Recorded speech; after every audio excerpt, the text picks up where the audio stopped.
6 a.m.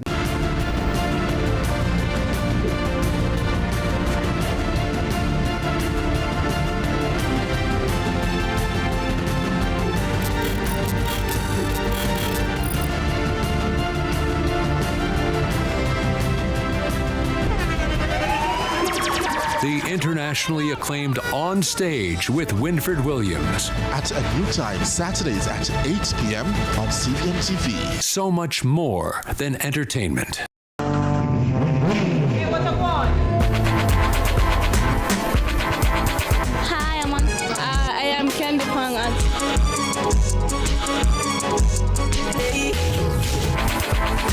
What I want? What a guan? That I want. What I want? What I want? What a guan? Mondays, Wednesdays, and Fridays at 8 a.m., 1:30 p.m., and 10 p.m. on CVM TV. And that I want. What I want? Tune in to Lead Story. Weekdays at 6 p.m. Hosted by Jody Ann Quarry. Brought to you by Horizon, a new loan product from Access Financial Services. I'm me, the stylist, no scam and not style me. From the market to the farm to the office, money talk is everywhere. But are you making sense or nonsense? The Bank of Jamaica brings you common sense with BOJ. Real stories, real laughs, and real lessons to help you protect, grow, and manage your money. Mattress savings. At least my mattress, you charge me to sleep on it. Partner plan. Remember last year we needed our payouts early, but Miss Pam gave it to her cousin first. Or a sketchy loan flyer. Electrifying deals. See why making the right financial choices is pure common sense. Brought to you by Bank of Jamaica, empowering everyday Jamaicans one episode at a time. Grandpa, it's 2026. You can't keep hiding all your money in every single pocket forever. Every dream conquered is another dream game. I land and I fly again like a jet plane. Headed straight in your direction. 'Cause I'm wiser, one step closer. I'm winning 'cause I work so hard. And the music keeps on playing, and the people never say we are mash up the dance. Oh, what a feeling, don't stop dreaming. Keep on believing in the power of the feeling. Whatever you want, take a chance. Song in your heart, step in your dance. You got a spark, don't put it down, shine your lights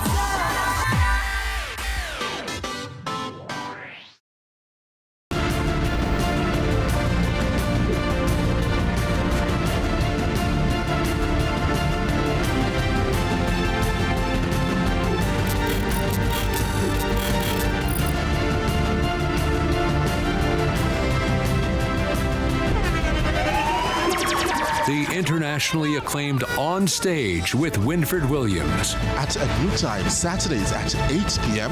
on CVM TV. So much more than entertainment.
that girl. Two cheeks and say,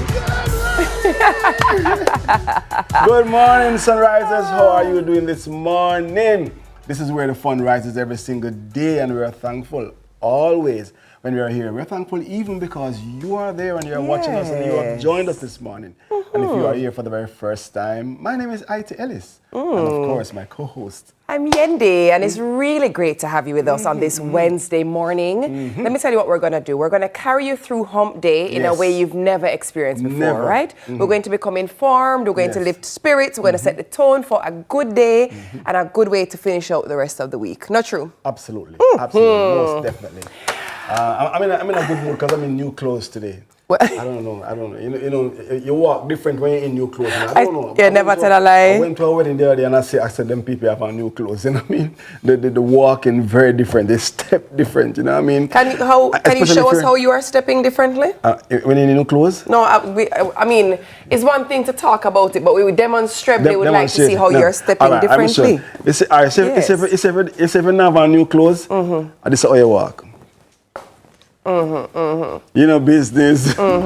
When you have on new clothes, you know, you step different, you know. And the perfect song. Because I'm beautiful. Don't hate me, because I'm very good morning to Enigma Male Boutique. Very good morning to you, Delora Escoffrey, my stylist, for putting this together. You look great. You know, it takes one to know one. This color, I was wondering if it's money green, but any green that Yende wears is money green. It's sage. It's sage. Sage, because we are cleansed out. It actually, I'm rocking Chic Ladies Boutique, and obviously styled by Jane Michelle. But yeah, it's sage. But I'm actually, look at this. We're giving Easter. Oh, yeah. Look at the colors together. Yeah, we're totally giving Easter. It's spring.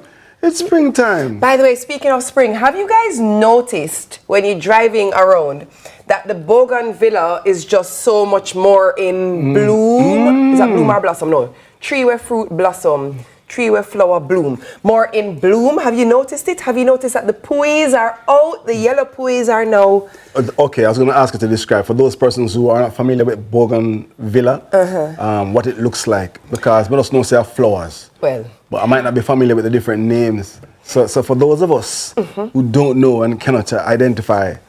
I would love for my producer to work with me right here. Yes. We could actually find a nice photo of a bougainvillea. Yes. A bougainvillea. You often see them in, it's very popular in Jamaica in like a fuchsia or pink, but you often also see them in white or orange.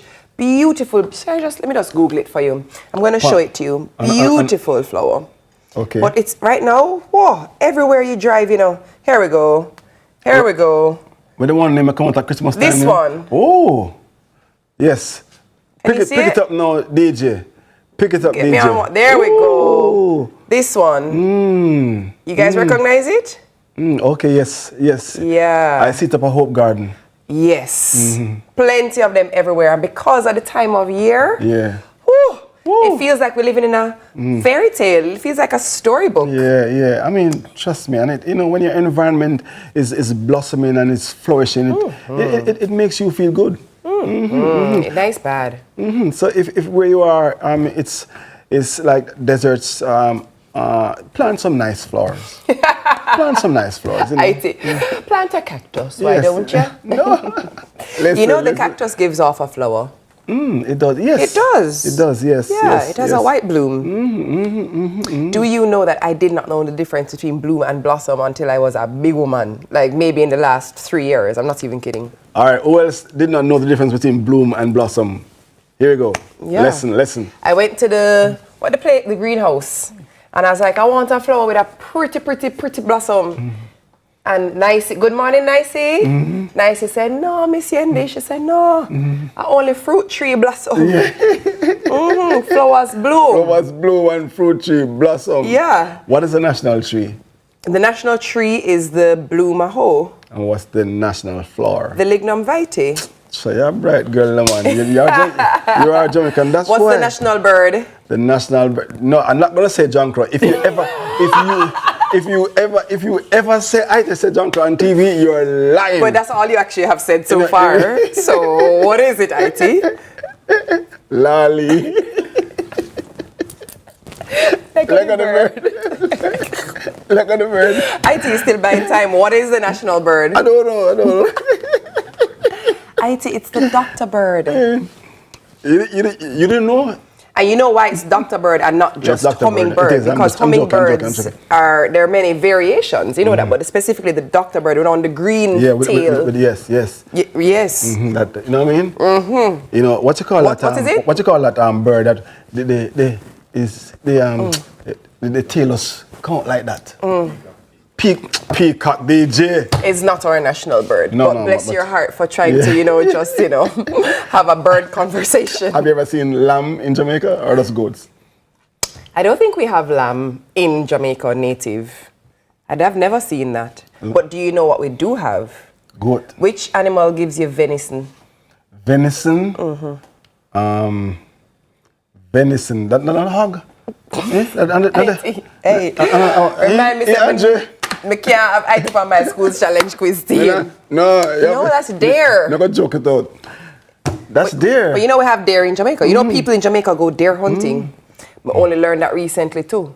What do you... In Portland, exactly, DJ. DJ, you go deer hunting? Or you living with the folks? Well, a quick question. What do you call a no-eye deer? A no-eye what? Deer. A no-eyed deer. A no idea. I have no idea. Listen, smile away and give a face to the rest. Whatever it is that you're in this morning, laugh at yourself, look in the mirror, laugh at yourself, cheer up yourself, because trust me, laughter better than quarrel. In fact, as I said that, I'm going to now tell you what the verse of the day is. And the verse of the day is, so do not fear, for I am with you. So do not fear, for I am with you.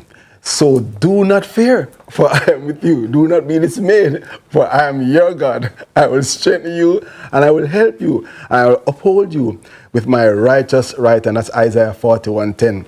And the message is repetition for emphasis. I love that you went into the verse to move very quickly away from your joke. You think we all didn't see what you did there? Listen. IT said, laugh at yourself, because IT was the only one laughing at his joke. Trust me. My brother is here visiting. Good morning, Dion. Good and he morning, gave me Big a nice corny joke. So he actually came with me this week. Dad joke? So it's such a dad joke. Why corny jokes are called dad jokes? Why they couldn't be mom jokes? IT, because of the perfect example you just gave us. No, let me tell you something. I have no idea, IT. No idea. So my brother is here, and he came with me to drop the kids to school Monday and Tuesday. And so on our way home, we end up hearing the corny joke on the radio. So he very happily and proudly told me a corny joke. Would you like to hear the corny joke? And did you laugh? All right. Brace yourselves. It is corny. At what time does Sean Connery go to Wimbledon? IT? At what time does Sean Connery, that's the actor from James Bond series? What time does Sean Connery go to Wimbledon? Ladies and gentlemen, DJ, Patrick, Andre, IT, do you know what time Sean Connery goes to Wimbledon? Andre, what time does...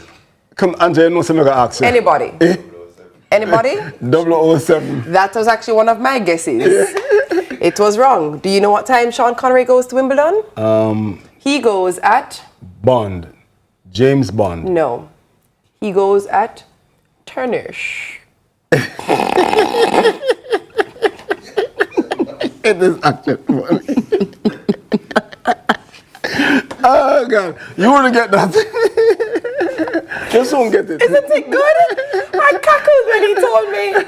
Oh, thanks, Dee. That was such a good joke. Sean Connery goes to Wimbledon at Turnish. Turnish.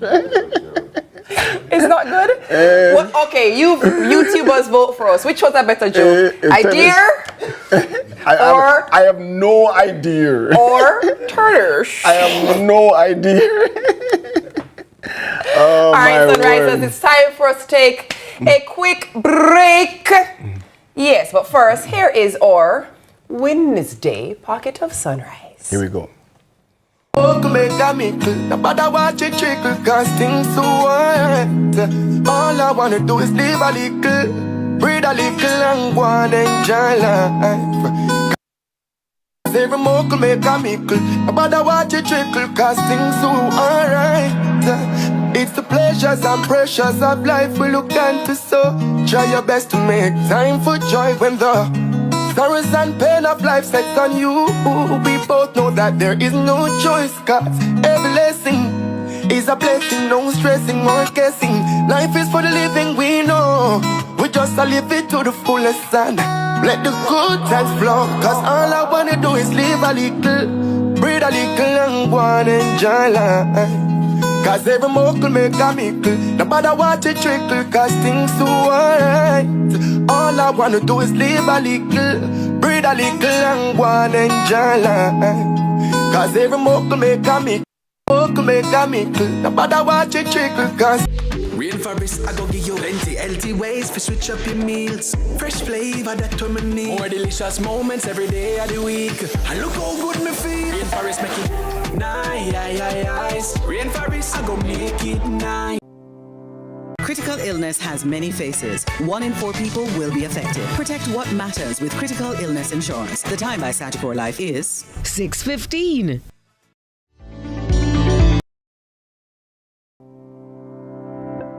Every day starts with care. Care that's always close. Supermed Family of Pharmacies is where you go for everything you need. From your morning routine to life's biggest moments. Supermed Family of Pharmacies is always by your side. Whether it's prescriptions or household essentials, trust the care that's close to home. Super happy, super healthy, Supermed.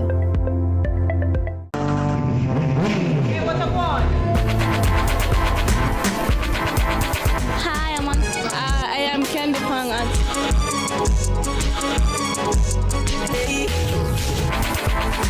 What a guan? What a guan? That a guan pa. What a guan? What a guan? What a guan? Mondays, Wednesdays, and Fridays at 8 a.m., 1:30 p.m., and 10 p.m. on CVMTV. Let's delve deep into the issues. We'll take you beneath the surface. Greetings and salutations. My name is Orville Higgins, and it's another edition of Fan Central. Talking to the people at the heart of the top sporting stories. Hear from your favorite sportsmen and women and the administrators who work tirelessly to make it all happen. It's live sports talk. I've written an entire article. Yes.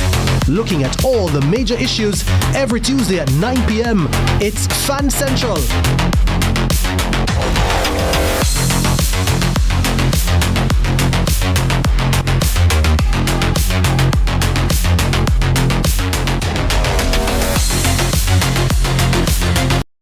Tune in to Lead Story, weekdays at 6 p.m.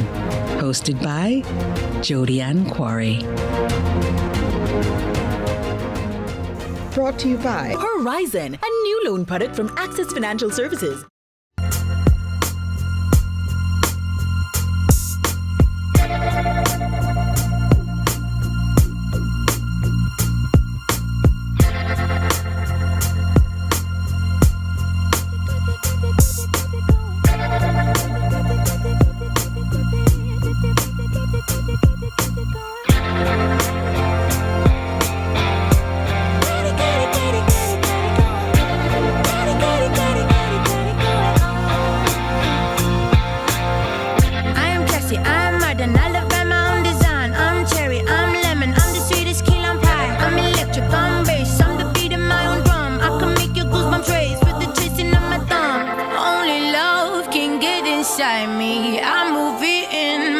Timing, voice of the future, speak to me kindly. I feel what I want, and somehow it find me. Somehow it find me.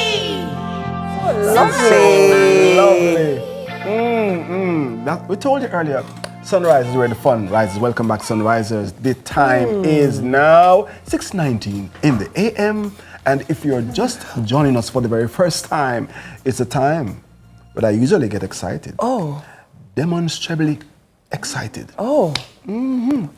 How do I demonstrate that excitement? By saying, are you ready for the headliner of all headlines? In fact, if you change your channel and view all stations, there's no headliner like this headliner. And her name is T. okay. And the crowd goes wild. And they rush to the stage. The security is barring off people. Good morning. Good morning. One of these days, you're gonna have to bring back the old song. One day, not today, but just as a throwback. An ode to the retroactive. I'm telling you. Good morning, Tammy. Yes. Morning, spams. Also, just so you guys know, the image that you saw on screen when we were coming back into the show was actually the makeup artist Horticulture. Yes, that's Renee the Beauty on Instagram. Renee, I saw you did look when you're young, girl. We like it. Exact same way. Also, a pleasant good morning to Jane Michelle, who decided that this morning was a legs morning for everyone. I said, Jane, what's happening with this dress? Cosmic Cloud, good morning. I love it though. It's so comfortable. It's so easy breezy. And I was like, we're going to give them some legs. Let's give legs. Let's give legs today. I mean, have you seen your legs? Well, I mean. We're serving them up on a platter. Even if I didn't, y'all have now. Let's jump into the headlines. So, St. Elizabeth banana and plantain farmers receive fertilizer and training. With the high demand and scarcity of the commodity, about 100 banana and plantain farmers in St. Elizabeth have received fertilizer to boost their recovery from Hurricane Melissa following a hands-on training session to build agricultural resilience in the parish. The event was held at the Rural Agricultural Development Authority, RADA, parish office in Santa Cruz, St. Elizabeth.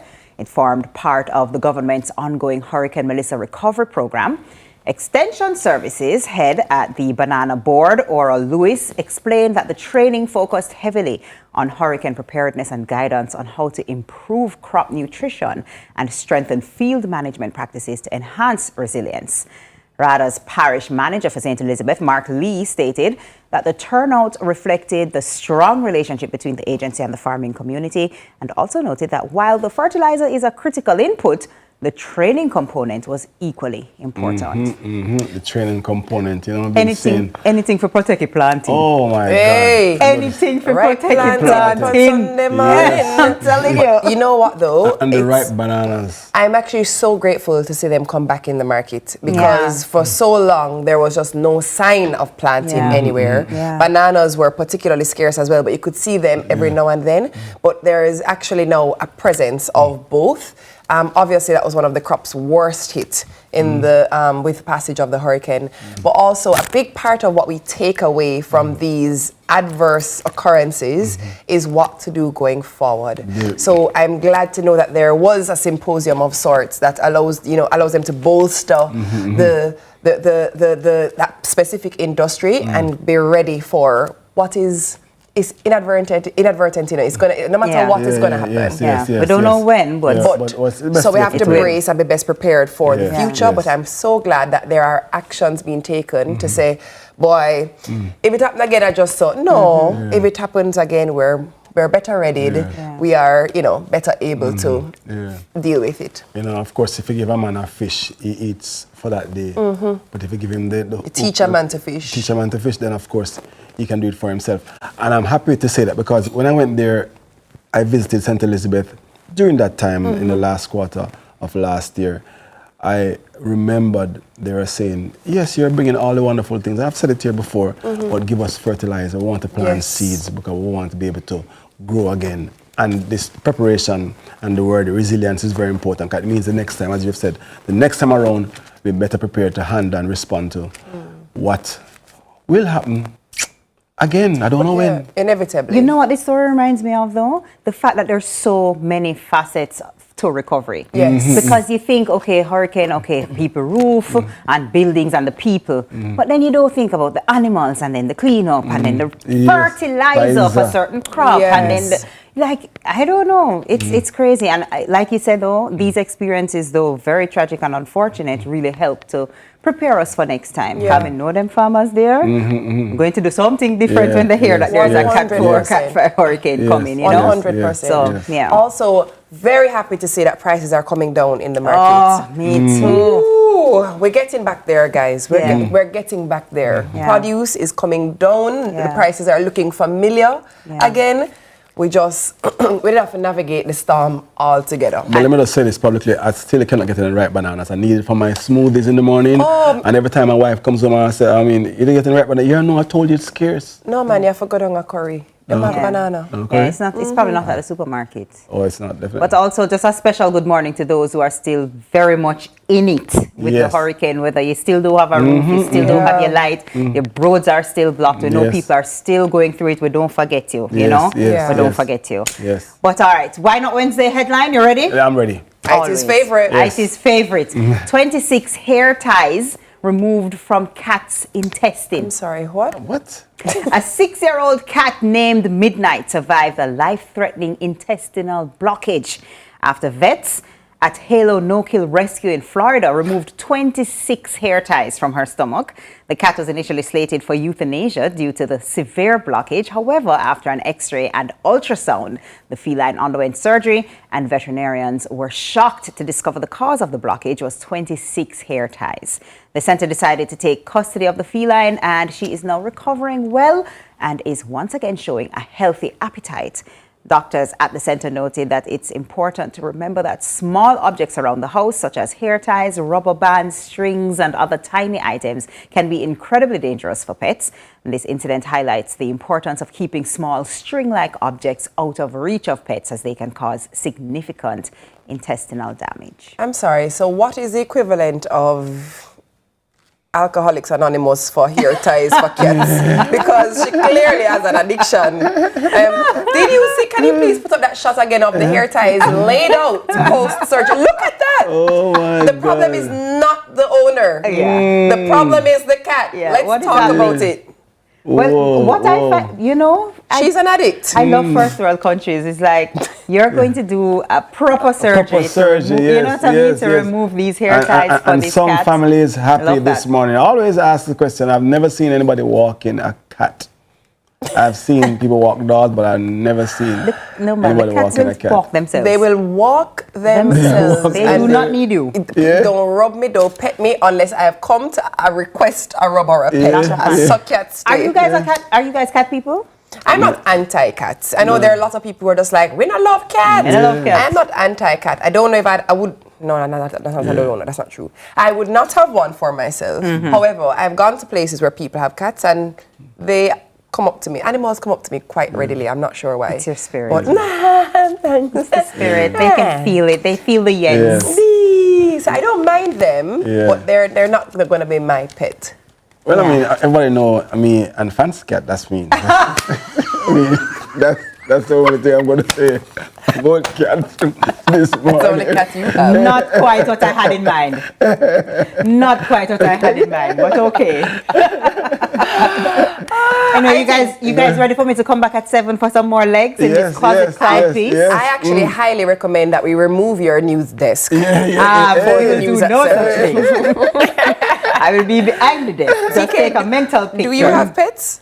I don't. You know, my mother always said no pets. She says there's only one type of cleanup she wants to do, and it's after children. Yeah. Oh, yes. Yeah, that's me. Yeah. That's me. And, you know, I have a close relative of mine who I visit quite often when I travel to the States, and I realized that she didn't have pets, and I realized almost every other house in the States. There's a pet. And I said, that's why I love my cousin, because me and I are the same thing. I was wondering where he was going. My mother, when we were begging for pets, my mother said, all right. She gave me a goldfish. The best pet of all. Yes. Hey, look, you never get a chia pet. All right, that's all the time we have for the headlines this morning. Actually, that's not the headlines. Actually, it was the headlines. But we're going to see TK again for news at 7 without her desk.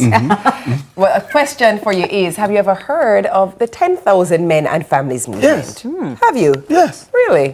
Well, I haven't. So we're going to go to a quick break and make way for Wednesday service so you and I can both hear about it. Sunrise will be right back. Stick and stay. Stick and stay. Stick and stay. I grew up with pets.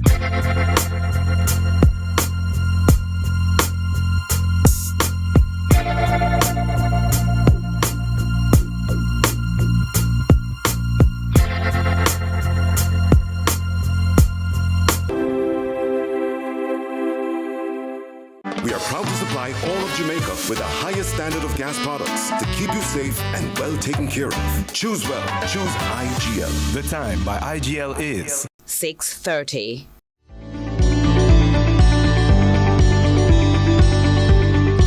Hi, I'm Landy. Welcome to NLA Connect, the National Land Agency's customer engagement platform. NLA Connect is a simple, user-friendly platform designed to help you share your feedback, get support, and updates about land-related matters. Available 24/7, NLA Connect allows you to share suggestions, comments, and commendations, submit queries and report issues, attach files with your requests, track requests and get real-time status updates, connect with NLA client engagement officers, and provide feedback on the service received by the platform.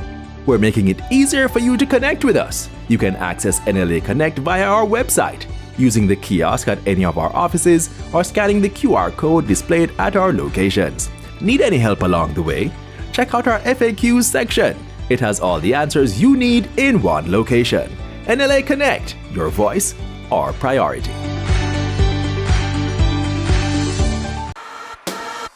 This is Flow, Jamaica's fastest mobile network, as verified by Ookla. It's the result of a complete network rebuild, with more power backup to reduce outages and satellite backup for greater mobile stability. You can even make regular calls using Wi-Fi. Welcome to our new era of connectivity, and we're not stopping there. This is Flow, Jamaica's network.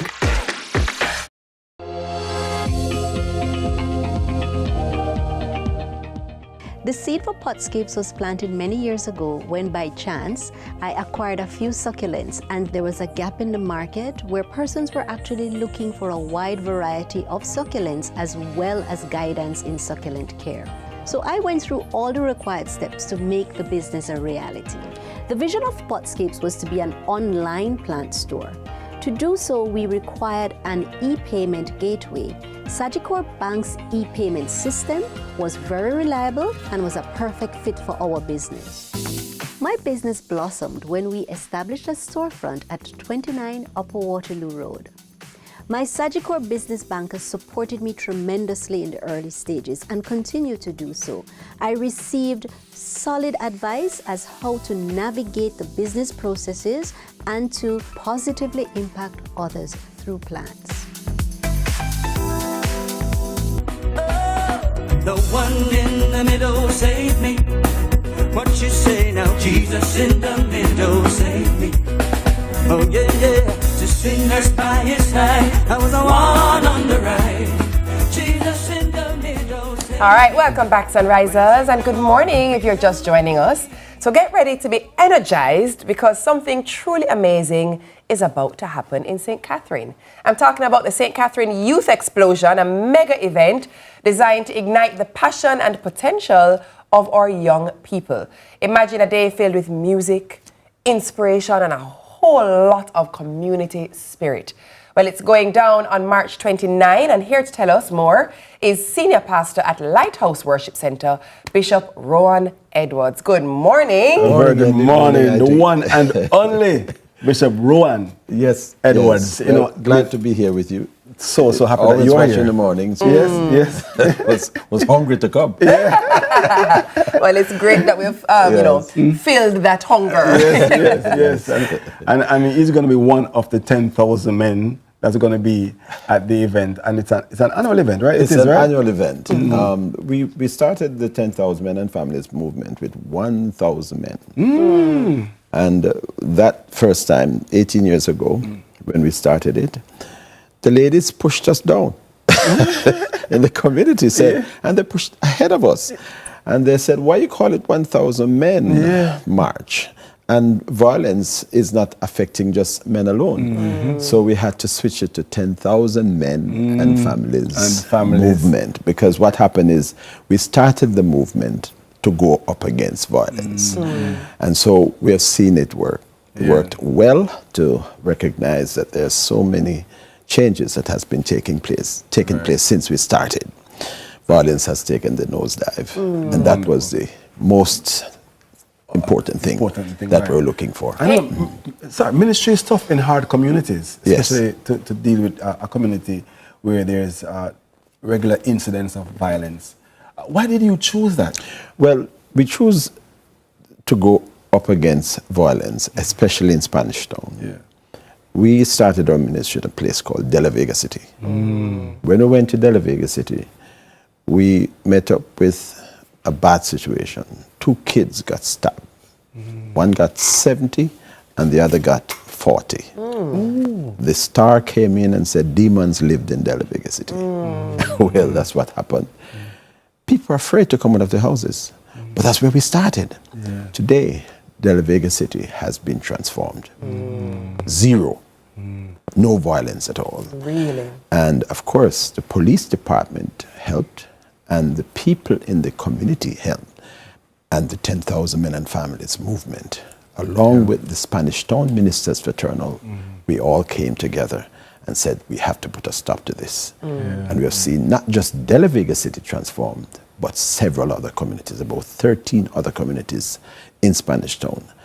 Zero violence. When you talk about the transformation of De La Vega City and its environs, and you talk about the work that the 10,000 Men and Families movement has done, describe for us what some of that work looks like. How did it impact the community? What was the work? Well, we trained the 10,000 Men and Families movement, along with Trevor Monroe and Jamaica Boilers. We trained 430 men into mentorship. We train them how to do mentoring. A man who we train should go and bring another man, and we train that person. So we did that. That was our first move, because we realized that 75% of the homes in Spanish Town were without fathers. No man a yard. Men were absent. And that's why the boys did everything they could. No guidance, because no they had grounding. nobody to guide them. So we did that. It was the first thing that we did. Then we started to knock on doors. Al Miller, he brought over his men from Fellowship Tabernacle, and we go to some of the worst communities.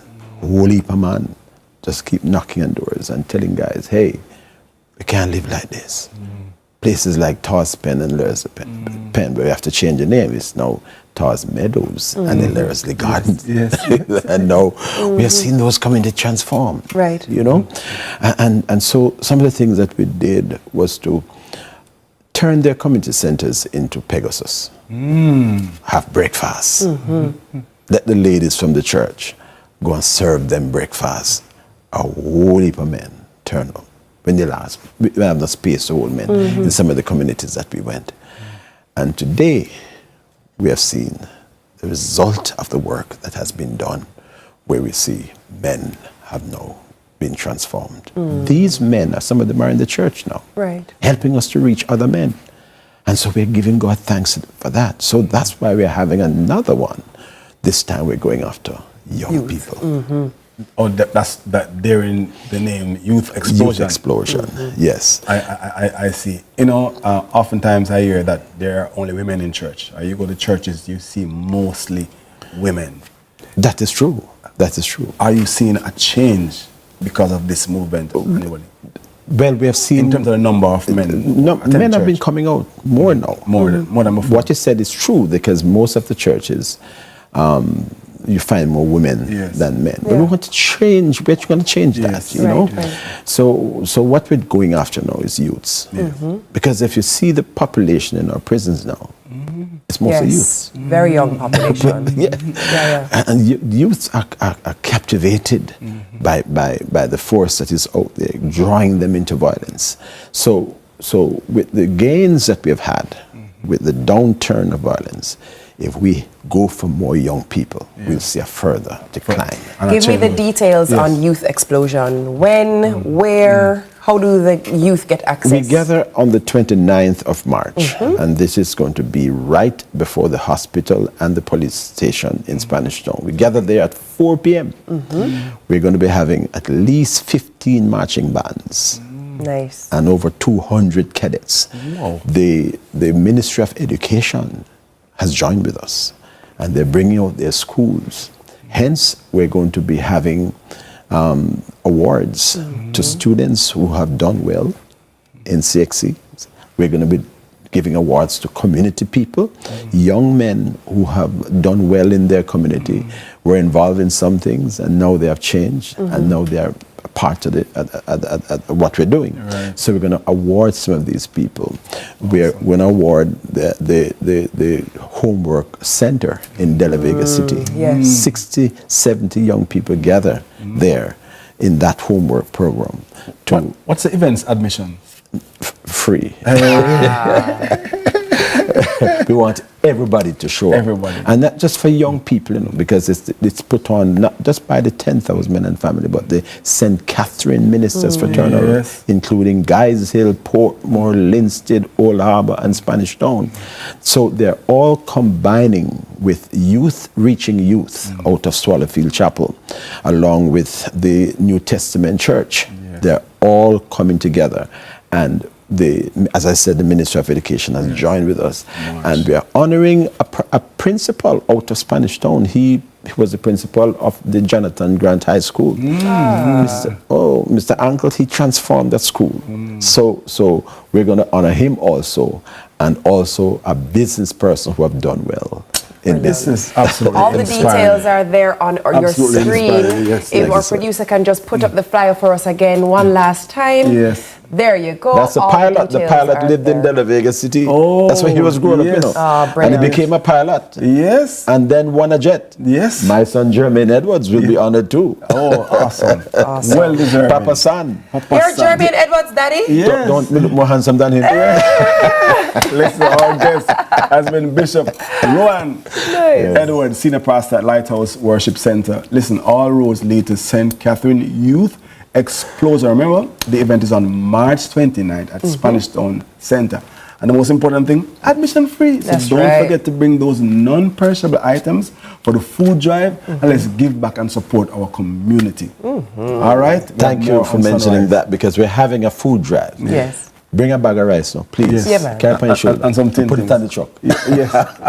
God bless you. God bless you. Thank you so much. All right, stay with us. More sunrise on the other side of this break. Great to have you. We should have called you Daddy. Wisdom, the way into your kingdom. I am the way, the truth, and the life. No man comes to the Father but by me. Food always tastes to savor. Giving you the best, giving you the flavor. Nice enough the kitchens all across Jamaica. Happy smile when you see the price you pay for. Corned beef and the sausage. New pack. Ketchup and the pepper sauce. New pack. Beans and the baked beef. New pack. Rice. New pack. Oil. New pack. Yes. New pack. Foods always taste to savor. Giving you the best, giving you the flavor. Nice enough the kitchens all across Jamaica.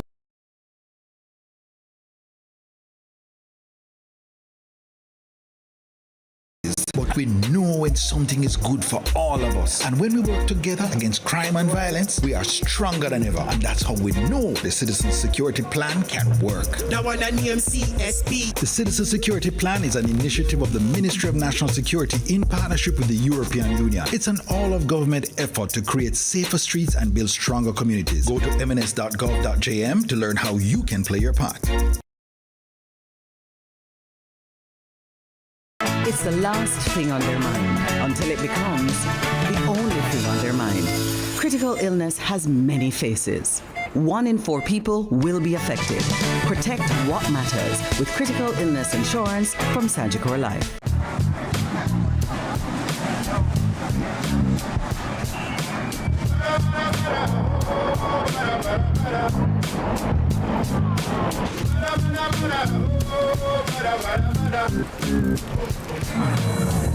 New KFC Saucy Wings. Hot and spicy wings tossed in our irresistible sauce.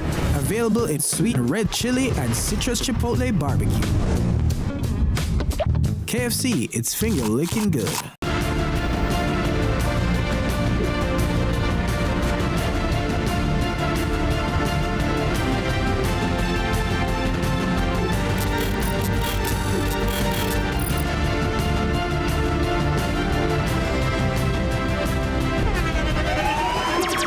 The internationally acclaimed On Stage with Winford Williams. At a new time, Saturdays at 8 p.m.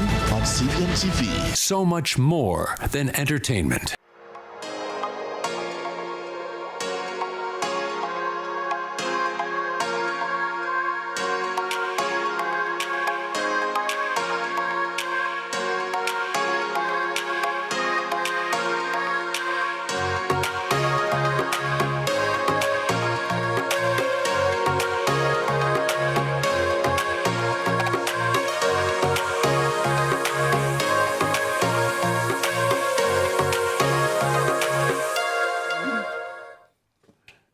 fascinating that's what it is when we meet some guests here on Sunrise. Thanks for staying with us on Sunrise. And when we think about Jamaica's history, we often picture what's on land, our heritage sites, buildings, and cultural landmarks. But beneath the surface of the Caribbean Sea lies another layer of history that many of us never see. From shipwrecks and artifacts to entire stories waiting to be uncovered.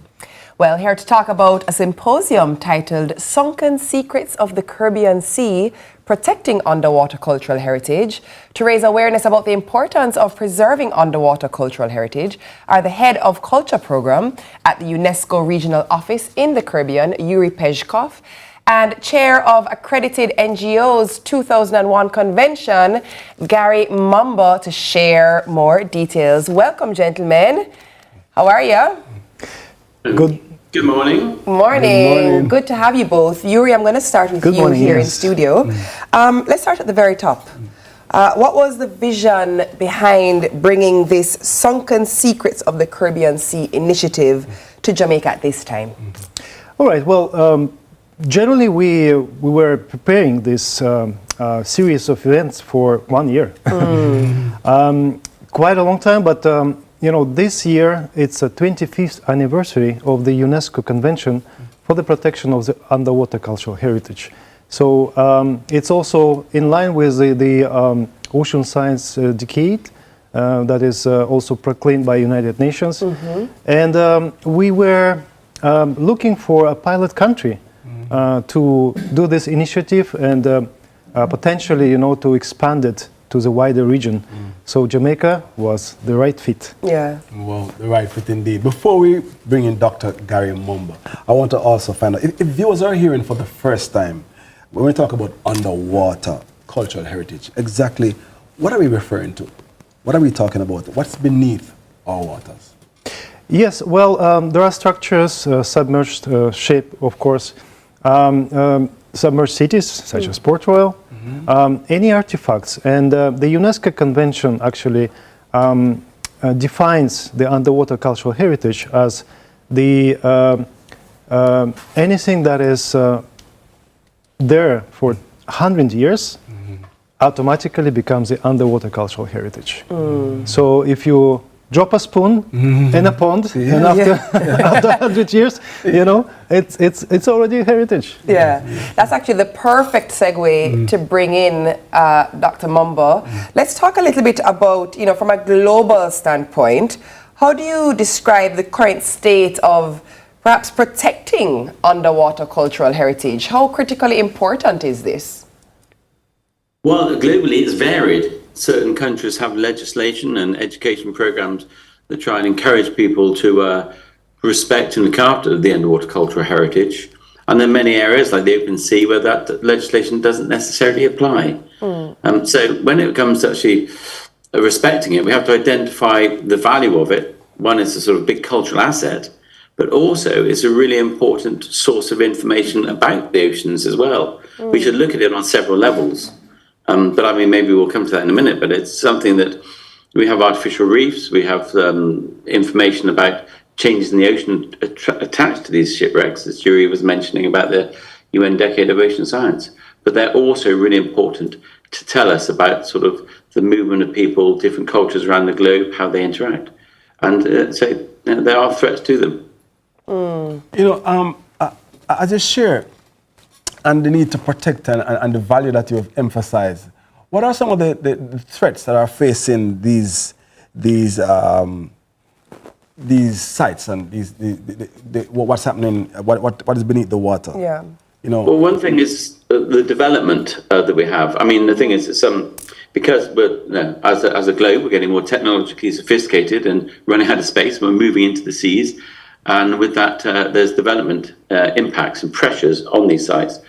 So whether it's even building wind farms or whatever it might be, or developing offshore ports and harbours, you come across them and it potentially damage and destroy them. But another key thing that's historically been a problem has been treasure hunting, where people will go out and they'll go for the sort of gold and silver on these sites or whatever might be there, and in doing so will destroy them, and they destroy the heritage, the aspect, the history of those sites as well. They damage effectively the sites as underwater to graves, which is, sort of destroying elements as a fairly sacrilegious approach.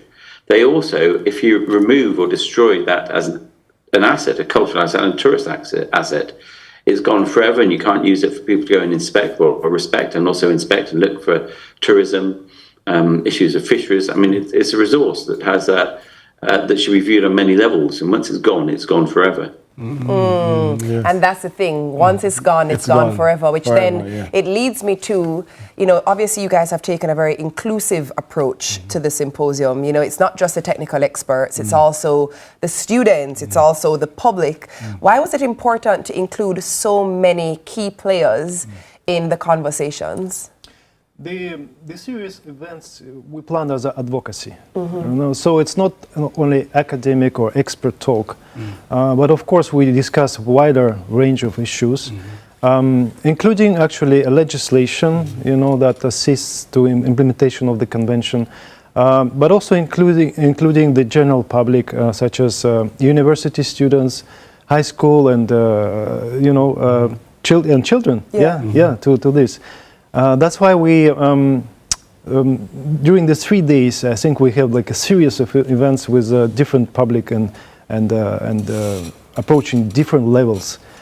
And that's our vision also to the future. I think anything that we do with heritage above the sea or under or below the sea will have to have such attention. Awesome. Sorry, quick question for you. Who does the diving to get these items and explore under the sea? There are specialized people, such as underwater archaeologists. Do you guys need anybody else to add to the team? You know what? I'm an archaeologist by myself, by training, but I can dive, but I cannot explore. I don't have experience. But you're very welcome. I think we'll learn together. Listen, count me in. Yes, we have some volunteers. Yes, sure. Go ahead, Dr. Mumba.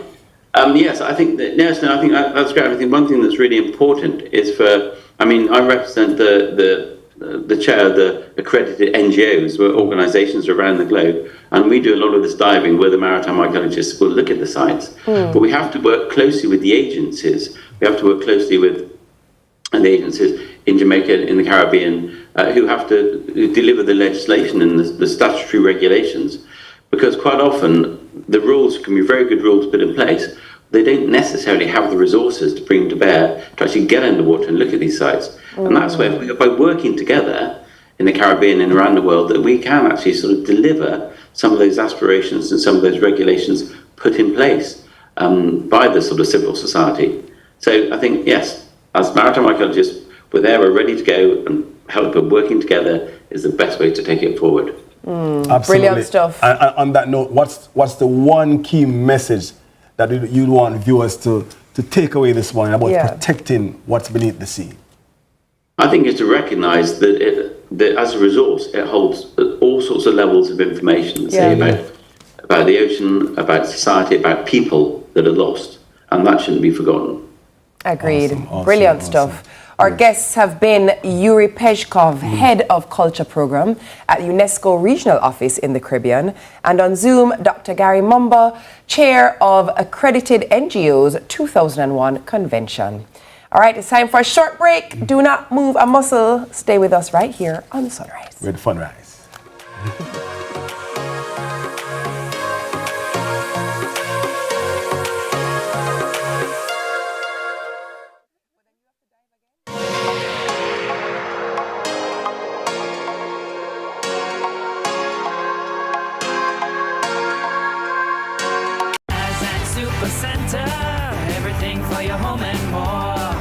The fun of shopping. Discover the best finds in every aisle of amazing items.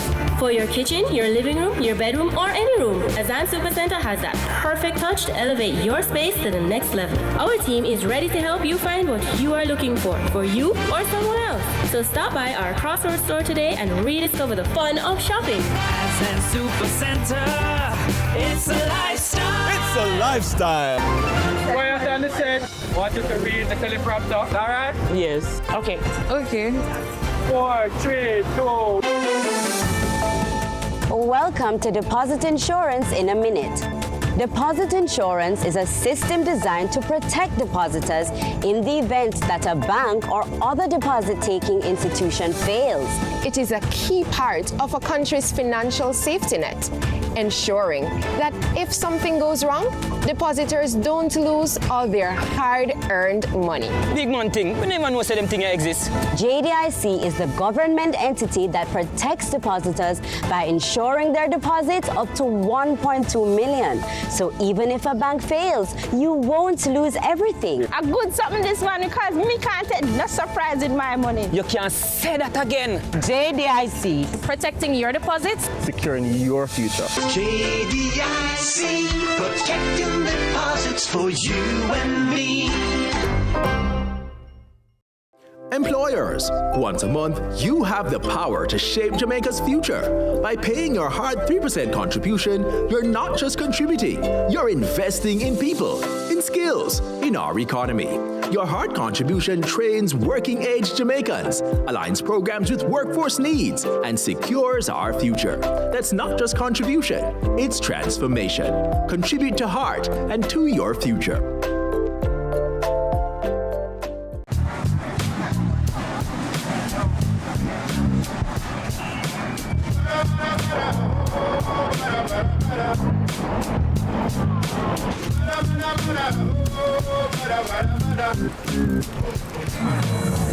New KFC saucy wings. Hot and spicy wings, tossed in our irresistible sauce.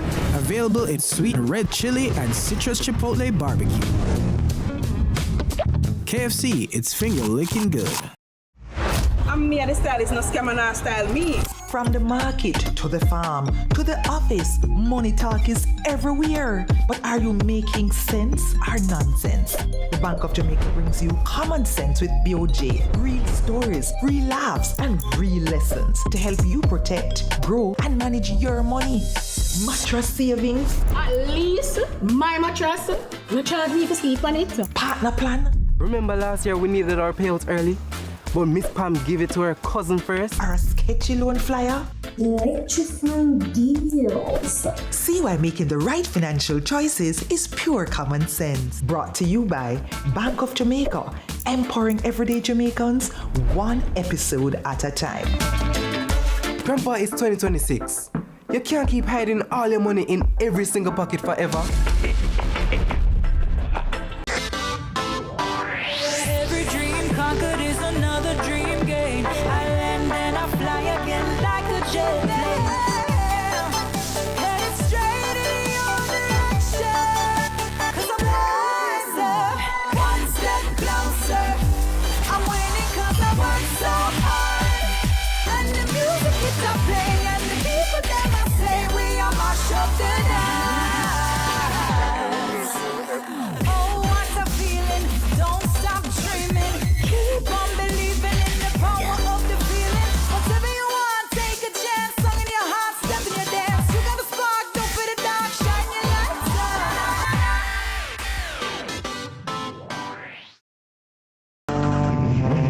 Hey, what I want? Hi, I am Candy Pang.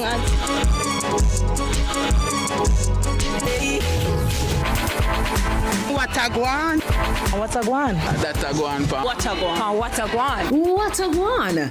Mondays, Wednesdays, and Fridays at 8 a.m., 1:30 p.m., and 10 p.m. on CVMTV. And that's a guan, pa. What a guan?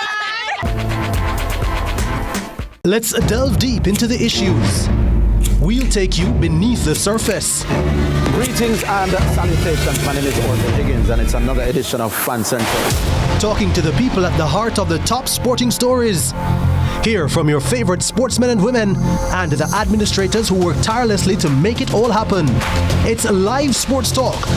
I've written an entire article. Yes. Looking at all the major issues every Tuesday at 9 p.m. It's Fan Central.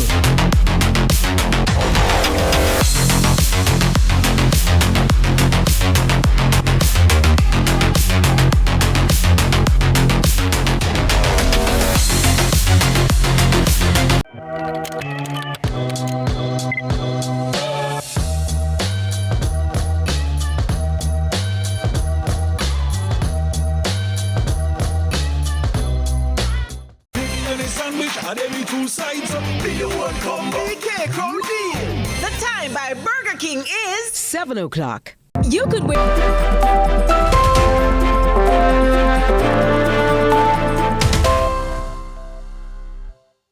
Welcome to Morning News. I'm TK Dawkins. Opposition leader Mark Golding delivered his address to Parliament in the ongoing budget debates for 2026-2027, from knocking the Andrew Holness-led administration for a budget he says will ultimately put more Jamaicans back financially, to declaring his party has a better plan and demanding an end to the NHT withdrawals. He's convinced the poor will have more bitter medicine under the JLP. Mr. Golding paid homage to those who came before him and their strides in what he considered a rescue mission for the Jamaican economy back in 2012. He would later take aims at the Andrew Holness-led government for what he deemed a low-tech, low-wage, low-growth economy, now worsened by what he calls a pro-cyclical budget. It will suppress consumer demand and reinforce the downward spiral of the economy rather than pushing against the downward spiral to turn it into a virtuous circle. It is pro-cyclical instead of counter-cyclical when the cycle is heading in the wrong direction. This could not come at a worse time because the war in the Middle East is driving up oil and gas prices. And it's not just oil and gas prices. It is going to include fertilizers. It's going to include plastics that are used in manufacturing, and so many other things. He notes that Melissa's ravages amounted to some 56% of the gross domestic product, GDP, and would require a much harder fight to return and surpass the country's pre-Melissa growth. He insists now is the time to drive GDP growth while fiscal relaxation measures are in place. Early money is like yeast, and that proverb encapsulates the truism that early investment is needed to turn the situation around. The time to aggressively pursue recovery from the Melissa disaster and to set the platform for higher levels of sustainable growth is while the fiscal rules are suspended. Now is the time to drive GDP growth because it will be much more challenging once the maximum 2-year suspension of the fiscal rules comes to an end and the law does not permit any further extension. And although he welcomed the government's efforts in offering home repair grants to hundreds of Jamaicans who suffered damage during the storm, he notes more must be done. Sorry, half of it, $5 billion for those who have suffered total loss. That can only support 10,000 households being rebuilt. We are told that 24,000 households were totally destroyed. Clearly, not even half. Similarly, with $4 billion allocated to those needing major repairs and $1 billion allocated to those needing less extensive repairs, this implies support for only 33,333 households out of 166,000 households who are estimated to have suffered damage needing repairs across both of those two categories. Madam Speaker, the upshot is that there is a real need for much more extensive investment in restoring decent, habitable shelter. Vexed by the new taxes, he echoed the sentiments of his finance spokesman, Julian Robinson, that they would simply further burden the poor. This bottle of water contains 500 milliliters, which is half a liter, and it costs $100 on the street or in a corner shop. 2 of these bottles of water make 1 liter and cost $200. A liter of gas at the pump is $185. Water costs more than gas in Jamaica. Meanwhile, he also cautioned the government against plans to continue withdrawing from the NHT for non-housing demands. Over to sports now. In what is one of the more bizarre decisions in sports, Morocco have been awarded the Africa Cup of Nations title after the Confederation of African Football, the CAF, overturned the result of the final following Senegal's controversial walk-off. The decision comes 2 months after Senegal beat Morocco 1-0 in the final on January 18, but the result was marred by Senegal's players walking off the field after Morocco were awarded a penalty with the score still at 0-0. After a 17-minute delay, Senegal returned and Brahim Diaz's penalty was saved. But an appeals body at Africa's governing body for football on Tuesday determined that Senegal were declared to have forfeited the final match, with the result of the match being recorded as 3-0 in favor of Morocco. CAF added that through the conduct of its team, Senegal infringed on Article 82 of regulations of the Africa Cup of Nations, and as a result, Article 84 became applicable. Now, Article 82 states that if a team refuses to play or leaves the ground before the end of regulation time without the referee's authorization, it will be considered the loser and eliminated from the competition. CONCACAF Caribbean Cup champions Mount Pleasant Academy will face their stiffest task to date when they take on American club LA Galaxy in their return leg CONCACAF Champions Cup encounter on Thursday at the National Stadium. Having lost the first game by 3-0 at the Dignity Health Sports Club in California, Mount Pleasant will have to win by 4 clear goals to advance to the next round.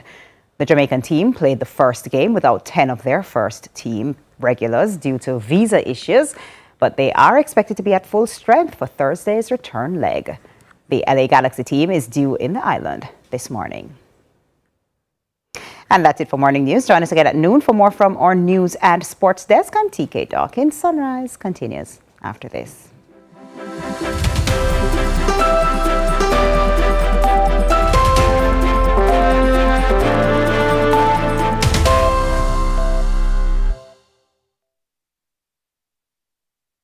Deep into the issues.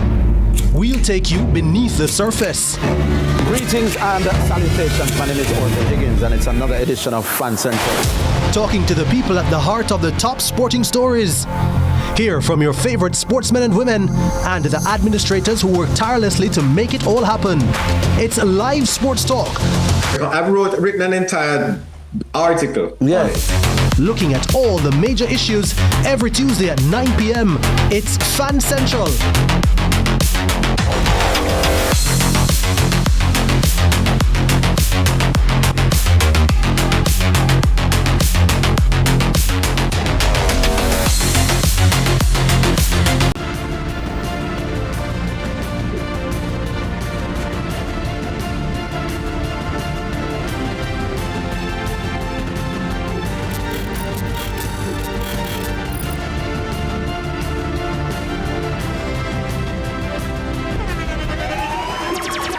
Internationally acclaimed On Stage with Winford Williams. At a new time, Saturdays at 8 p.m. on CVM TV. So much more than entertainment. Hey, what I want? Hi, I am Candy Pang.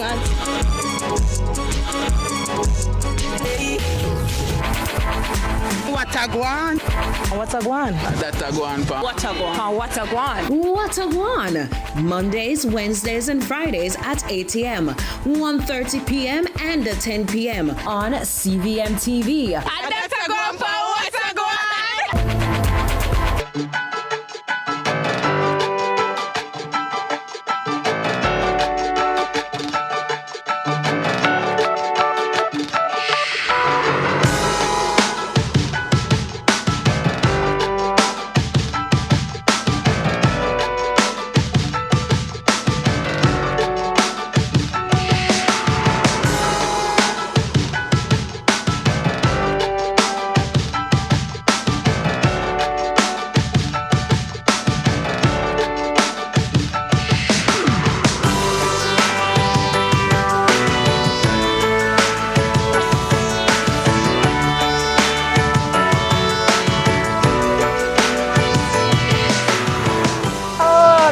Is so familiar. I tell you. All right, thanks so much for staying with us, Sunrisers. It's time to jump into the second half of the show. Now, screen time is utilized by most of us adults as a tool for work, entertainment, and communication. But for many households with young children ages 0 to 5, the use of screen time is used mostly to minimize crying, restrict movement, noise disturbances. You catch my drift, right? Well, the introduction of screen time to children long before they begin speaking has contributed to an increase in delays in speech, language as a social communication development in children is now further delayed. Well, here to tell us what typical speech and language development looks like in young children is licensed speech and language pathologist Anne-Marita Golding, who was the little face you saw on screen coming into the interview. Yes. Welcome to Sunrise. Hi guys, thanks for having me. Good to have you. To Sunrise, good to have you. And this is a very, very timely, interesting discourse that we're about to have right now, because trust me, I see parents who just because of a means of control, just give them the device 0 to 5, that age group. Talk to us, start at the beginning. What does typical speech and language development look like for young children? So in the first year of life, of the child's life, we really do look for them to reach certain milestones in development as it pertains to speech and language, certainly by between 12 months, so their first birthday, and 14 to 18 months, we expect to see that child developing 10 to up to 50 words. By their second birthday, we expect to see a minimum of 200 vocabulary words. But not just words, we expect to see them being able to interact with their environment, to understand basic commands by the age of 2. We expect that they will have interest in initiating and conversation or interaction with other people, other children. But what we're finding with children now is that because they are introduced to screens, and when I say screens, tablets, phones, the TV, from before they're even able to speak, it interrupts that process of learning to use speech and language and everything that falls underneath that. So vocabulary, comprehension, things of that nature. And a lot of the time, their behaviors also are impacted. They become more withdrawn. They don't respond to their names. So a lot of these symptoms are problematic in their ability to interact with their environment and those around them. Let me give a direct quote here, and it says, many children who have had introduction to screen time from infancy and prolonged usage over the first 3 to 4 years of their lives are beginning to present with very similar symptoms to that of children with autism. Let's elaborate on that. Let's talk a bit about what some of those symptoms may look like and what actually needs to happen in response. So when we are seeing a huge increase in the numbers of children being diagnosed or presenting with symptoms of autism, what I'm finding in my clinic, Yendi, and you and I have this conversation all the time, is that a lot of children present with speech and language delay because they're introduced to screens so early, are presenting with very similar symptoms. Delayed initiation of speech, reduced babbling in children, not being able to develop vocabulary words very early, or within the time frame expected of them. I think you have some of them there that we can look at as well. Limited expressive vocabulary, reduced use of functional words, reduced verbal imitation. Reliance on crying instead of using words. So that's to a big one. We know the crying a lot of the time. Children cry to communicate, but past 1 and certainly up to 2, we expect them to be able to use vocabulary words common to them around the home. Children are now crying a lot for just to express themselves or in protest because they can't get the screen or the screen is taken away from them. Using parents, their arms or their limbs to point instead of them pointing, not being able to follow basic commands like give this to daddy or put this in the rubbish. So we're seeing a lot of things that are impacted because instead of human interaction and their environment teaching them and showing them how to use language. Demonstrably, demonstrating how to use language, they then miss that because their head is constantly in a screen. And so a lot of parents say, but they're watching Miss Rachel and they're watching educational things. But it doesn't encourage conversation. But there is no reciprocation. And we learn communication through what we're doing right now. I'm not just listening to what you're saying, but I'm watching, I'm understanding tone, context, body language, nonverbal communication. All of these things are important. Also, one thing I really do want to mention is self-regulation. Why is self-regulation so important? Children learn over the first few years of their life how to regulate. So yes, you cry, but then you cry and you move on. Parents are giving in to crying now because children don't have an opportunity to learn how to regulate themselves. It's the new It's a new pacifier and to their detriment. So a lot of children are not communicating, and those have grave implications for them beginning school.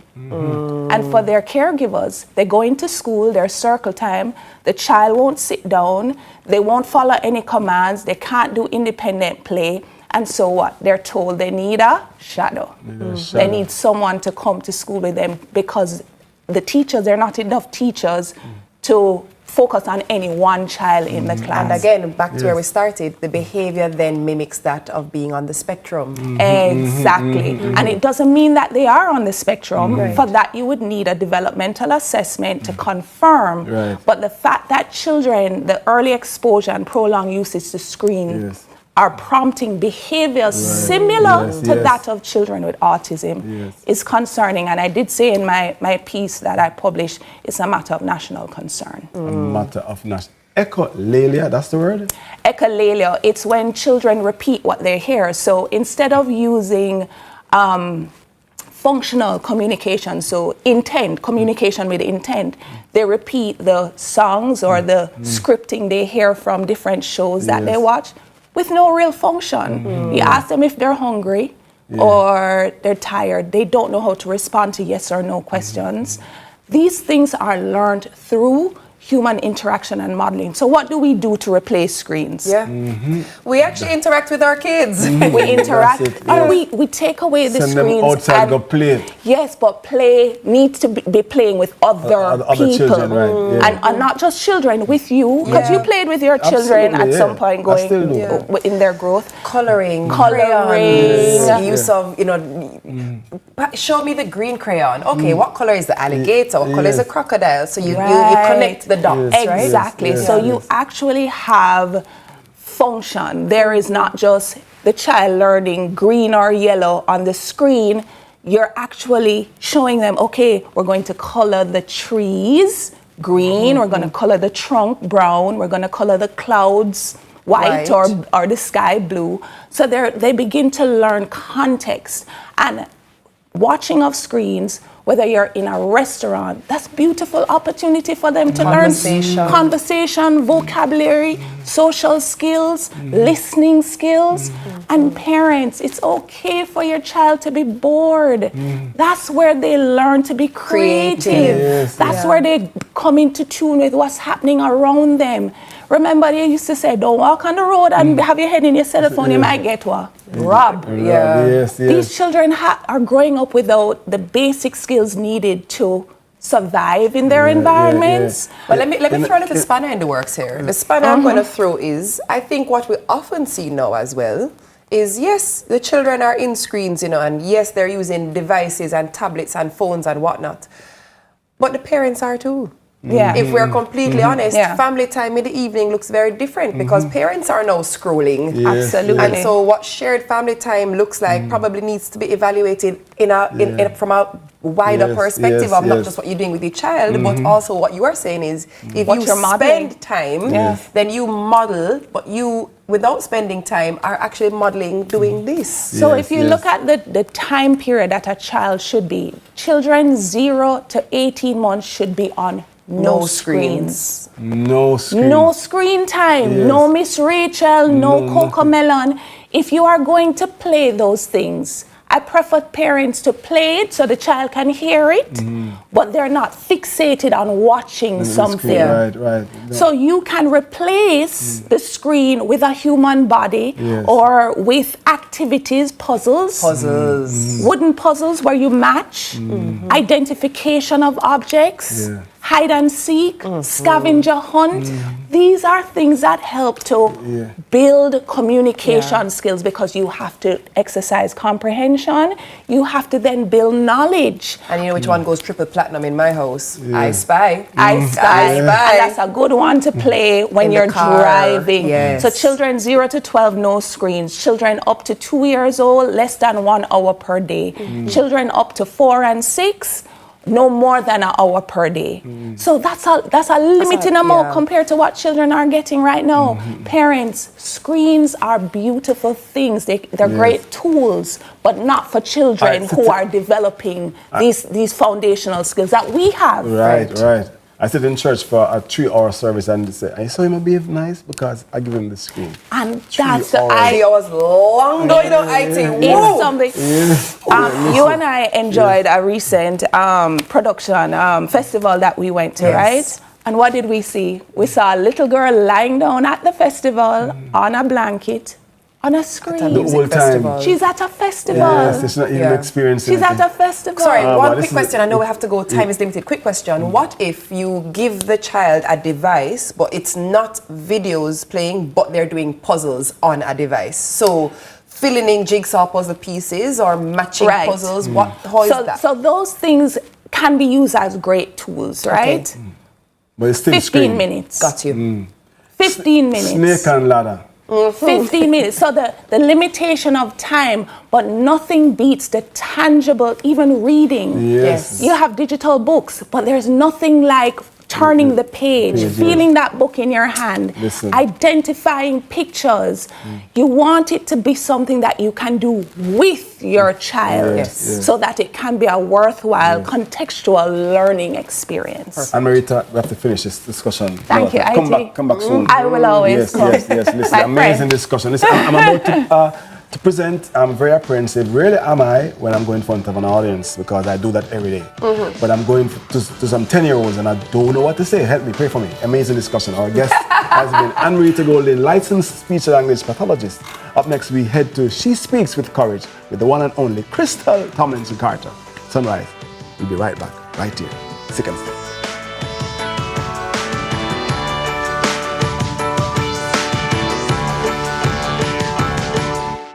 Return on your taxes with your Sagicor Bank Business Credit Card. Pay your taxes with your Sagicor Bank Business Credit Card at Tax Administration Jamaica or online for your chance to be one of 2 lucky winners of $500,000 cashback. Earn an entry for every $100,000 spent on taxes between February 27 and April 15. Plus, enjoy a 1-month payment holiday up to 55 days interest-free and unlimited reward points. Visit Sagicor.com to learn more. Conditions apply.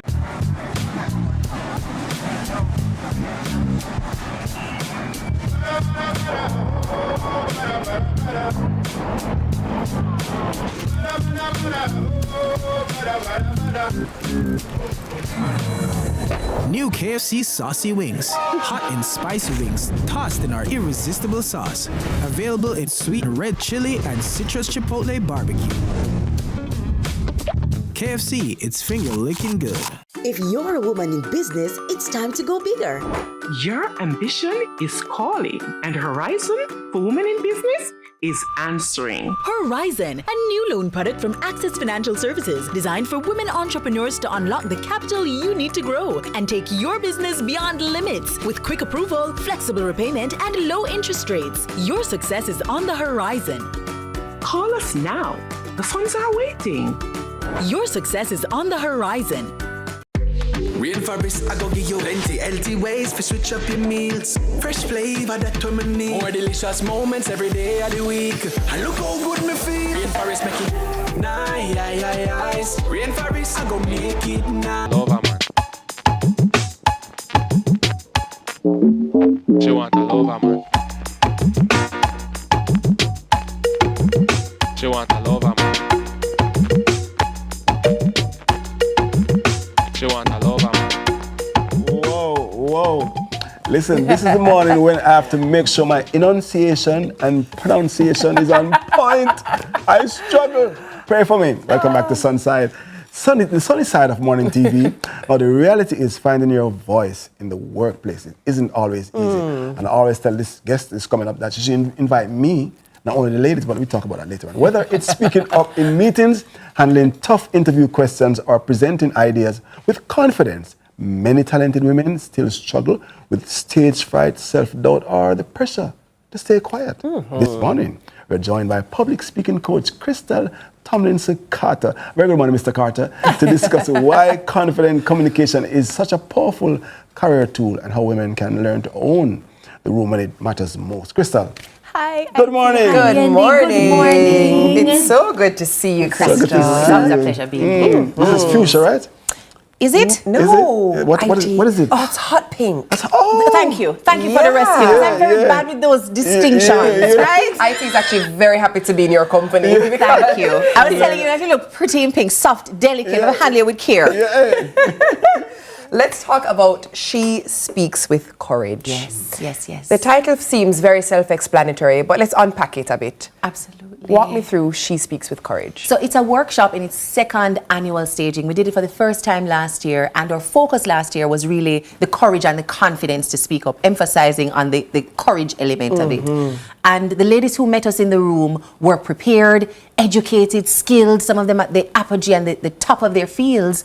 So it wasn't a question of, do I believe that I know what I know? Because my pay scale and my position and the teams I lead prove that I know it. Right. But there's something internally that freezes up a little bit when it's time for me to take a stage, enter a hardline negotiation, close a sales call with a client, push back in a board meeting, and insist on certain shifts in an investor negotiation or anything around money. And we all need resources. We all need to be able to command the room and get the yeses out of conversations. And there's a bit of timidity sometimes with women, especially when it's time to negotiate. So you'll find that they'll swap out a female voice in the room for a hardline, hard-nosed male who will hold his ground. Not because the woman doesn't have the capacity, but perhaps doesn't have the language to do it firmly and still feel authentic, because I'm not trying to shout at you and bully you. Right. So this year's focus is looking at exactly that, how women who are already high value, high performing, leading teams want to create an edge, angle for that promotion, stop being overlooked, and to really secure your seat at the table for those high-level conversations, negotiations, board meetings, and client calls. Well, listen, Karen, Najali, Nastasia, me have booked the three of you.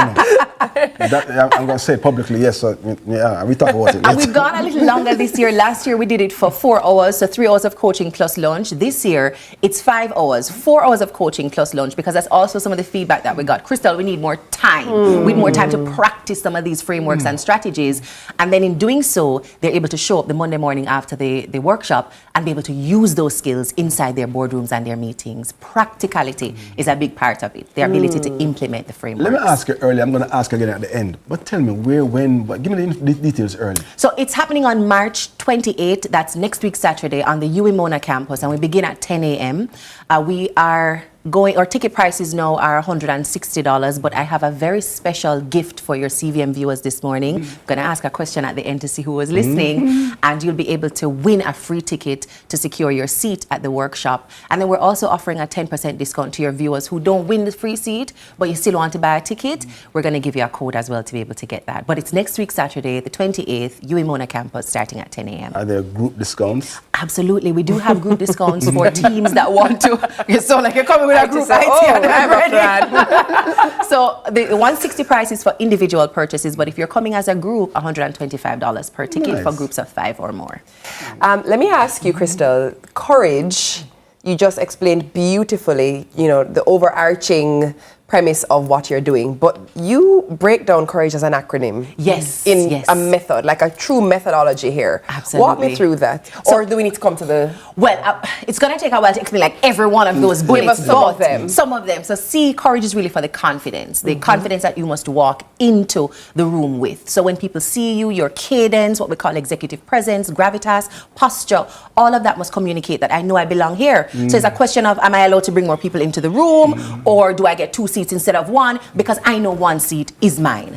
And it tells people that I'm credible as well. So a big part of confidence comes from credibility. I've done the work, I've invested the time, I have the results to back it up, I have the years of experience. So I trust me, and this is why I believe you should trust me.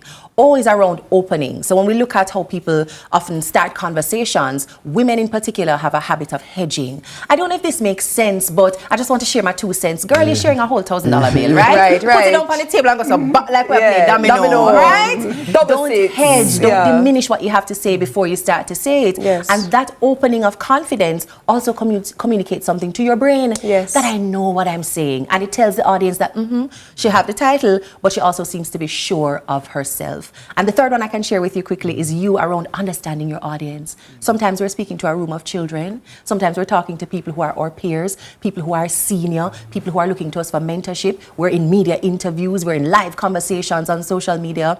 Each audience demands a different thing. How you open, the examples that you use, the relevance of the background and the context that you will give, and how high you can go for the ask. So if you're closing a sales call, you're going to make a very clear ask. Are you ready to proceed? Are there any other questions that you have before we sign the contract? Which day, what time, how much time do you need to sign the contract? Versus closing out a casual conversation with somebody who is there to get information from you. You want to leave them on an inspired and encouraged note. So your call to action may sound a little different depending on your audience. You know what I want to ask you? I mean, of course, I've heard that a shoemaker never wear good shoes yet. And let me tell you something. Some of our national athletic coaches cannot run. That's true. All of them. That's so. But Crystal exudes this confidence that she's talking about. Let me take you back quickly. I mean, perhaps you've been asked this question a number of times, but where did you get this passion for speaking? Me used to get in a bit of trouble, I say, because I would speak out of turn. And my mouth very spicy. I read enough books. I read Nancy Drew, read my Goosebumps, read my Hard Boys. So I have my triple and Goosebumps. But I'm full of words. Just tell me anything. I'm going to just find a word for you. So I got in trouble a lot. And one of the things my teachers would always do is try to put me on stage in front of a mic in a controlled speech setting. So speech and drama, theatre arts, the JCDC, speech festival. Debate Society? Debating Society. Man. Those were the places where I learned to hone and tame a little bit that energy, that wild, rambunctious energy. And then through leadership, also learning how to use my voice to influence, to guide, to encourage and motivate people. And then you find over time in my work, it's the same voice that I'm using, building a platform through my voice and not showing other people how to use it. Again, give us the details, the when, the where, and the how. So it's March 28th, next week Saturday at the UWI campus.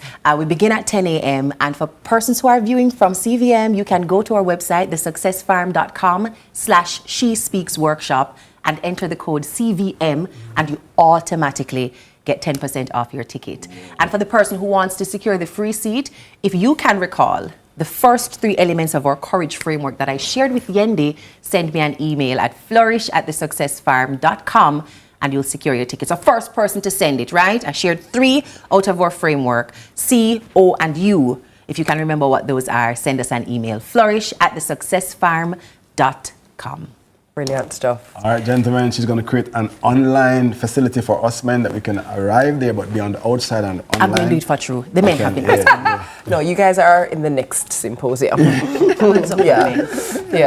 That one for us, she has the acronym COURAGE. For you guys, she's going to have the acronym BOSE. Right there. What she said. Darling. Good man. Trump with a tree. I'm going to take it. All right, trapped in. Our guest has been a queen in her own right, Crystal Tomlinson Carter, public speaking coach, and just a lovely human. Absolutely. That's what she Just is. me. She's just lovely. Extraordinary. Like me, love it. All right, we're going for a quick break. We soon come. She want a lover, man.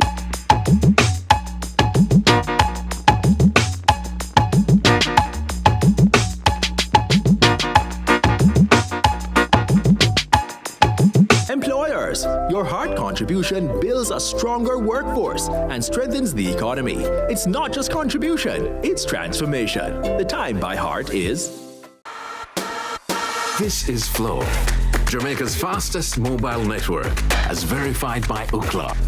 It's the result of a complete network rebuild, with more power backup to reduce outages and satellite backup for greater mobile stability.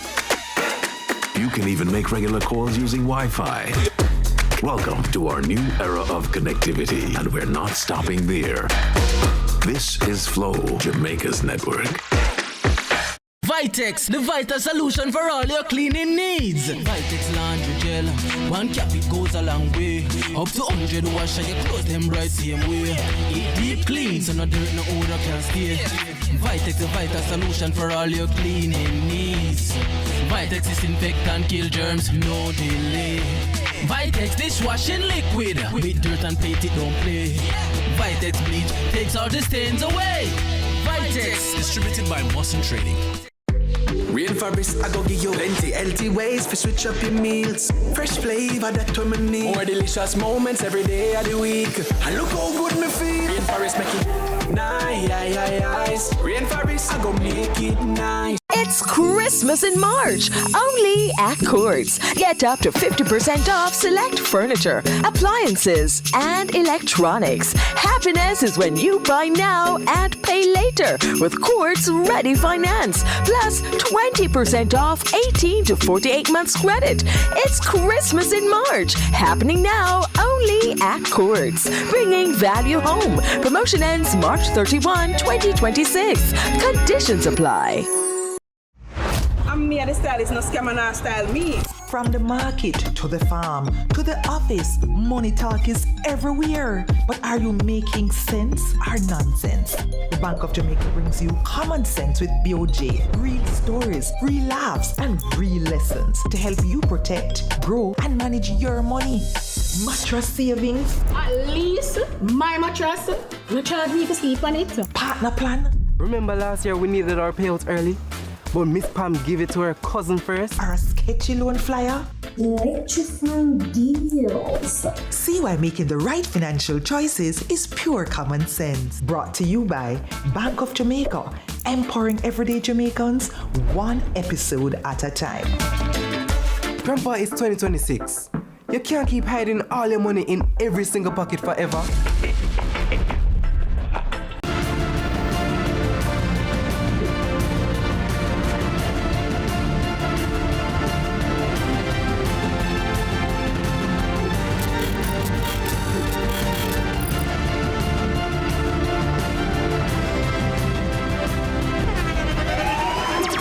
The internationally acclaimed On Stage with Winford Williams. At a new time, Saturdays at 8 p.m. on CVM TV. So much more than entertainment. Every dream conquered is another dream gained. I land and I fly again like a jet plane. Headed straight in your direction. 'Cause I'm wiser, one step closer. I'm winning 'cause I work so hard. And the music keeps on playing, and the people never say we are mash up the night. Oh, what a feeling! Don't stop dreaming. Keep on believing in the power of the feeling. Whatever you want, take a chance. Song in your heart, step in your dance. You got a spark, don't put it down. Shine your lights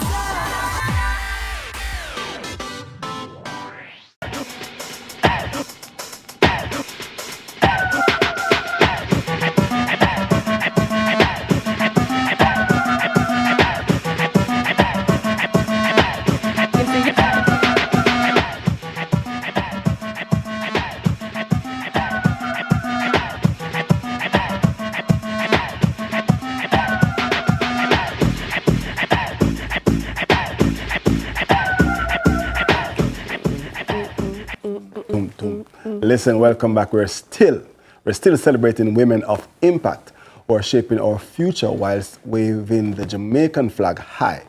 We now head to Canada for a check-in with Jamaican-Canadian entrepreneur Shannon Gaston-Gay turned homesickness into a business opportunity, zooming in to share why she believes there is a major potential for Caribbean products in Canada's growing ethnic food market. Hello, Shannon.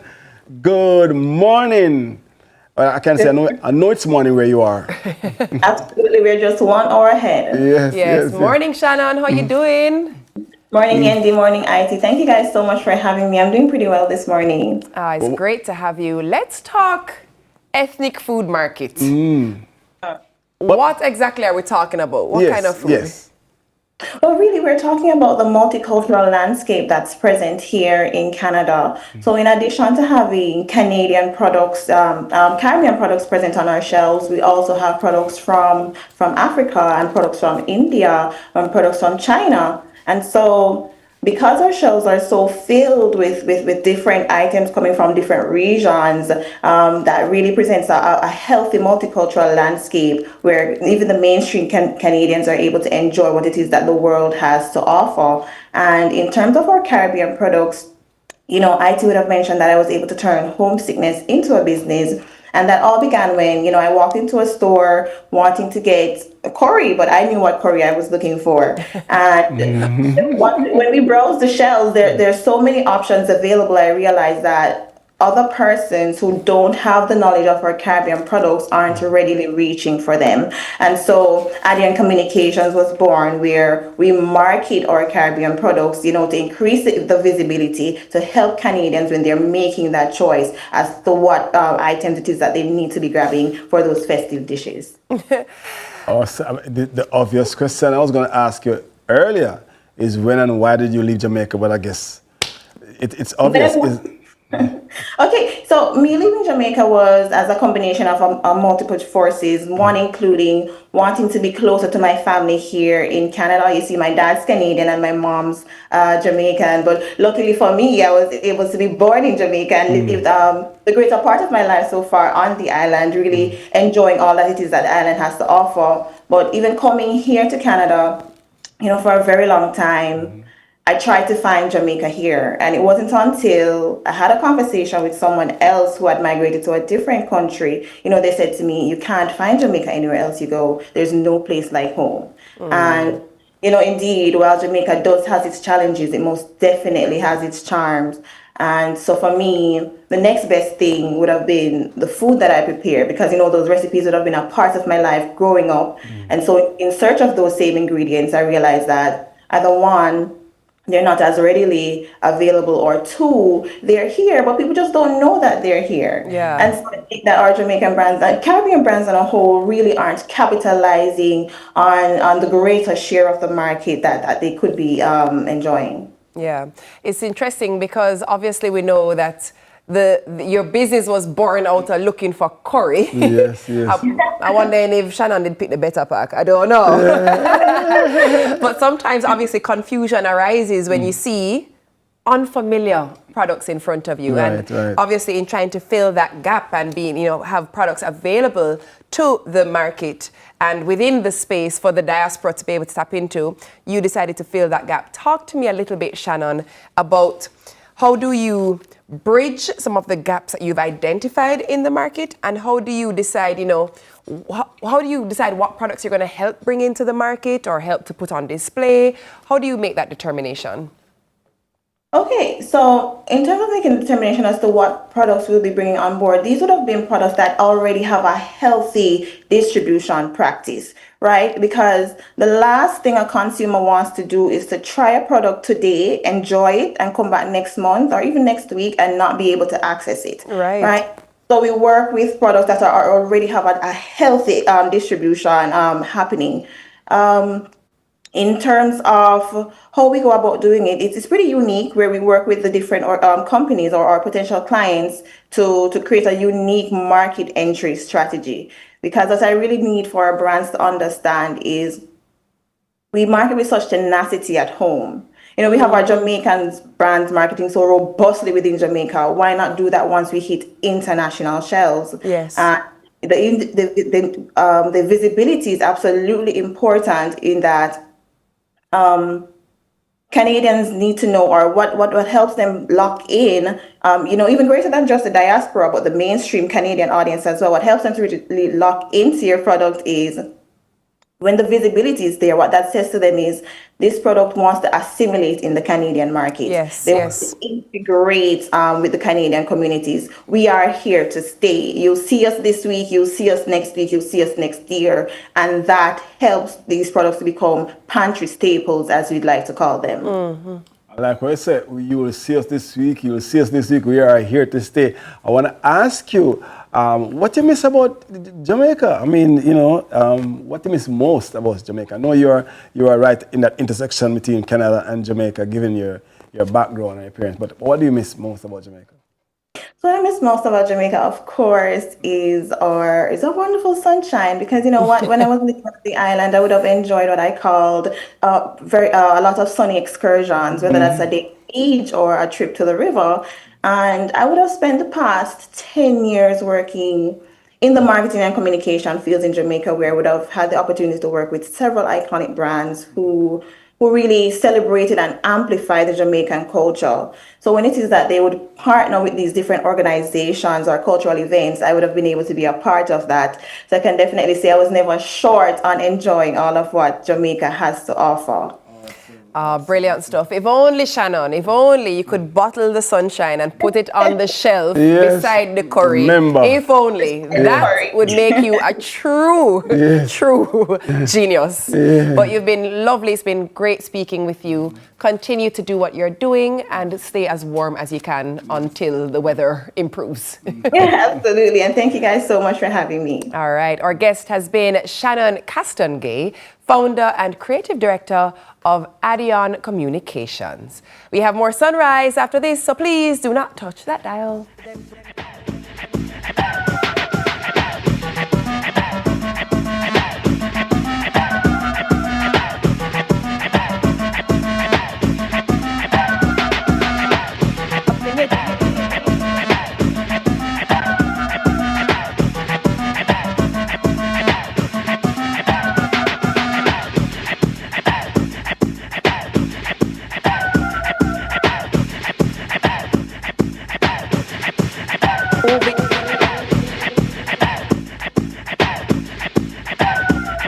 Give to everyone else. This International Women's Day. Gain the future you deserve with Sagicor. Get protection with Sagicor Life's Total Woman Critical Illness Insurance. 10% off and a gift from Advantage General Ultimate Woman Auto Insurance. Special mortgage and auto loan rates, plus 7,500 credit card bonus points with Sagicor Bank. Lower trading fees with Sagicor Investments. Call 888-SAGICOR to learn more. Conditions apply. This is the Aedes aegypti mosquito that spreads the Zika, chikungunya, and dengue viruses. Search for its breeding sites and destroy them. A message from the Ministry of Health and Wellness. The time by the Ministry of Health and Wellness is 7:45. The new Big Dipper from Wendy's.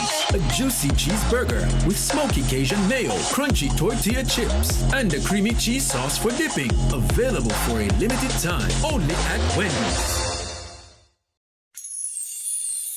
Most people buy property and hope for the best. At Stella Global, we don't believe in hope. We believe in strategy. I'm Tiffany Gray. Join us March 27th through the 29th. Paradisiac Sip and See.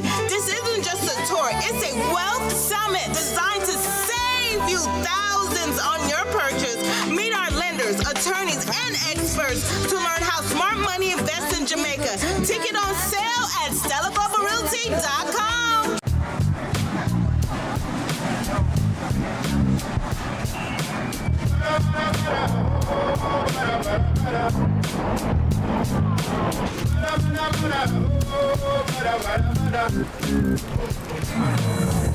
New KFC Saucy Wings. Hot and spicy wings tossed in our irresistible sauce. Available in sweet red chili and citrus chipotle barbecue. KFC, it's finger licking good. Like oh, I am a Jamaican. No papers I have to show, cause I am a Jamaican. I have Jamaican walk, them here Jamaican talk, cause I am a Jamaican. Them here Jamaican chat, them say Jamaican bop, cause I am a Jamaican. All right, listen, Sunrisers, welcome to Fully Bright. Now, talk about. I mean, okay, I'm talking to me. You know, IT, you can take it. It's okay. All right. We're not gonna judge you, but everyone else in the room knows better. Let's talk about making history. Jamaica's future innovators are stepping onto the global stage. The Meadowbrook High School robotics team recently made the country very proud after winning the Jamaican First Tech Challenge FTC National Championship and taking home 3 awards. Yeah. Well, here to tell us how their victory has earned them a spot at the FTC World Championships in Houston, Texas, where they will compete with some of the best robotics teams from around the world, are Shemoy Weller, Navario Gordon, Aaliyah Berry, and Dejan Simmons. Welcome. Good morning. Good morning. Welcome. How are you? Good morning. Great, thanks. First of all, you know, that team, they responded in unison. In unison. I just want to say, have you seen Aliyah's badges? Listen, badges for days. I think when I started saying that this is the Fully Bright segment, I was definitely referring to Aliyah and her team. You know, I mean, I want to be fully bright, so I'm going to ask the right questions, right? Tell me, educate me, talk to me about First Tech Challenge. What is it? What is FTC? All right, so FTC is a high school-based competition here in Jamaica where they take real-life scenarios and simulate them on a field environment. So this year, the theme of the competition was decode. So basically, having to do with the digging up of artifacts and so on. So every year the team changes. So for example, last year was some Into the Deep, which simulated a sea environment. So they have different game elements. So for example, this year, those balls that you guys can see on the field, they are called artifacts. So they simulate an artifact. So the teams have different multiple ways to score on the field. So for example, this year, we have to pick up the artifacts and shoot them in the goal. And there are multiple different ways to get points. So for example, we can shoot them in the goal, any color basically, and we'd get a points for that. But then we can also sort them and shoot them in the goal in a specific pattern, and that would earn us extra points. Sort them based on colors, sort them. Yeah. You see, I could have been on the team. Look at that, right away. You got it. You know. How do you train? How do you prepare? Because I mean, an athlete, we know, early morning training. I mean, how do you prepare for a competition and to be the champions? Talk to me. Yeah. All right. So first of all, we start off with the planning. Figure out how we're going to get parts, the parts we need, and so on. And then we get into looking at the parts that we can get, the parts that we have, and try to come up with different ideas with those parts. And out of those ideas, we'll come together as a team and we choose what we think is the best one. And then we iterate until we get one that's almost perfect, given that nothing is perfect. So yeah, you mentioned it being almost perfect. Let's talk a little bit about some of the challenges that you would face. You know, designing, programming the robot. What are some of those encounters that you had? So given the nature of the robot where we have multiple moving mechanisms, they draw a lot of power. So one of the main issues we had was with the battery. The battery drains extremely fast, and you guys will see in the demonstration how many parts move at once. So that drains the battery extremely fast. But the competition, each round or match is 2 minutes and 30 seconds. So 30 seconds out of that is autonomous only, and the other 2 minutes is tele-up, where the driver uses the control to direct the robot. Auto what and tele what? So autonomous, meaning the robot does everything by itself. Oh, autonomous. So, Oh, okay. And tele what? Tele-up. Basically, the driver control period of the competition. All right. Who is the driver? Here is. I'm the driver. Dejan. Yes. Dejan, tell me about your role as the driver. Dejan, you can't crash. Yeah, so there is a penalty system if you collide with another robot. So I have to avoid colliding with other robots while picking up the artifacts and scoring them. So it's kind of a tough job, but and our robot is extremely fast, so it's kind of hard to control. So I guess I just, try my best not to collide with other robots while scoring artifacts. Yeah, the whole team is relying on you. You did so good that you won. You won. Yeah. Of course, Shamai. What's your role? Or Navario. Navario. Navario, right. Sorry. Yes.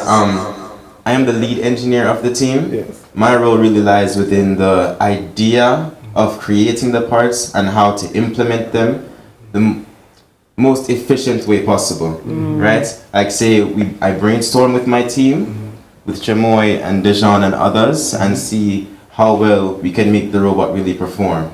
How easy is that though, with brainstorming? I mean, because so many ideas are put on the table. How do you coalesce, agree, and say, all right, this is what we're going to do? No, this is what we're going to do. No.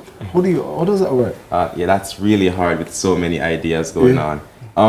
What we do is, we could say like majority vote, a democratic system. We see which ideas would really play out the best in the actual competition, being that we have the field at our disposal.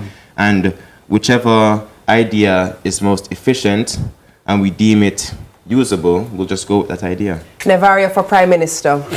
No, I think it's Alia. Is whatever Alia says goes. Well, let us find out. Alia, tell us about your input in the team. Well, I am the co-captain of the team. I'm just like this person who is flexible around, like wherever I see there needs to be adjustments, I step in, whether in the engineering, the programming, or the other aspects. So Alia is the neck, Nevario is the head. I remember the neck has to stabilize the head, and Dejan is the driver. Got it. All right. Can you demonstrate for us now what the capability of the robot is? Show so us. we're going to start off with the autonomous period. So.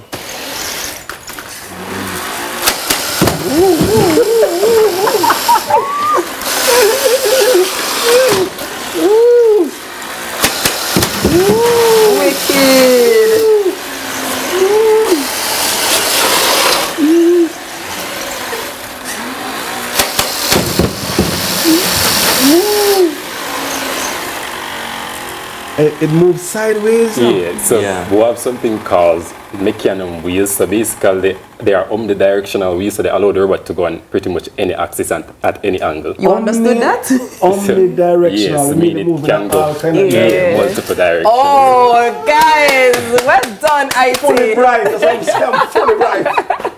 All right, and what's the other mode that the robot will go into now? It's called Tele-App, so you see the driver controlling the robot. So hold on, you guys created an app for this too? So this no, they give us the app and how it works. The phone store the code and the app is used to control which code they execute at what time.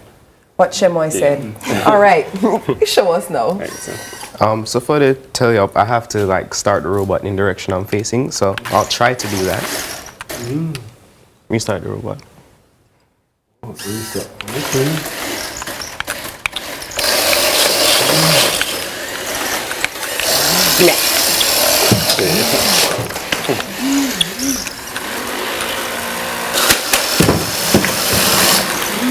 And if you guys look, we've also built a robot with a turret system which allows the robot to shoot from anywhere on the field. So that was one of our big advantages when compared to the other Jamaican teams at this competition. What was the advantage? We can shoot from anywhere on the field rather than having to stay at a set point every time. Got you. Novara, listen. That what you just said about the ability to shoot from anywhere on the field. Hold on a second. I have a job for you. Reggae boys, listen. Reggae boys, we're going to send over Novara. They're going to give us some guidance and prepare because this month is the month. That's all I'm going to say. What is so funny is my brain didn't even go there. My brain just said, well, you guys should name this robot Michael Jordan.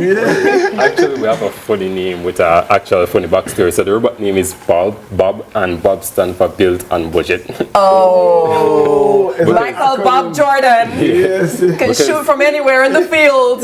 Because the thing with the competition is that the parts are extremely expensive. So what we did this year was one of our sponsors bought us a 3D printer, which we use and make majority of the parts on a robot. So that completely cut the cost. This is brilliant. You know, I'm excited for the international championship that you're going to win. Yes. Because you've only won locally, and I'm sure you're going to win. When is the international championship? So the championship is the 29th of April to the 2nd of May.